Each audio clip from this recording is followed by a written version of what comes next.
Викиндот ќе започне новата сезона во првата ракометна лига со надпреварите од првото воведно коло. Во надпреварувачката сезона 2024-2025 ќе се надпреваруваат 18 екипи кои ќе бидат поделени во две групи, група А и група Б со по 9 екипи. Во групата А ќе се надпреваруваат екипите на Старионот Струмица, Борец, Јехона, Аеродром, Евроформ Пелистер 2, Кичево, Металург РА, Мултиесенс и Овче поле. Во рамки на првото коло ланскиот суперлигаш Евроформ Пелистер 2 отвора против некогашниот суперлигаш Борец од Велес. Јехона ќе игра против ланскиот суперлигаш Мултиесенс во Струмица со очување на Старион Металург, а пак Аеродром ќе игра со Овче поле од Свети Николе, а во рамки на првото коло екипата на Кичево ќе биде слободна. Во групата Б се сместени екипите на Вардар Неготино, Драчево, Македонија Ѓорче Петров, Младост Богданци, Партизан, Скопје, Штипски Текстилец, Шампиони Преспа Вардар.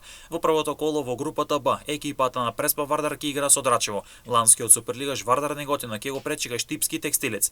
Македонија Ѓорче Петров ќе се соочи со амбициозниот тим на Младост од Богданци. Шампион ќе биде домаќин на Партизан, а во рамки на првата рунда слободна ќе биде екипата на Скопје. Во новата сезона главен фаворит за првото место и директен влез во Суперлигата е Евроформ Пелистер 2, а во трката за првото место влегува и Младост од Богданци. Второпласираниот тим ќе игра бара за влез во Суперлигата со екипата која ќе биде предпоследна во Суперлигата.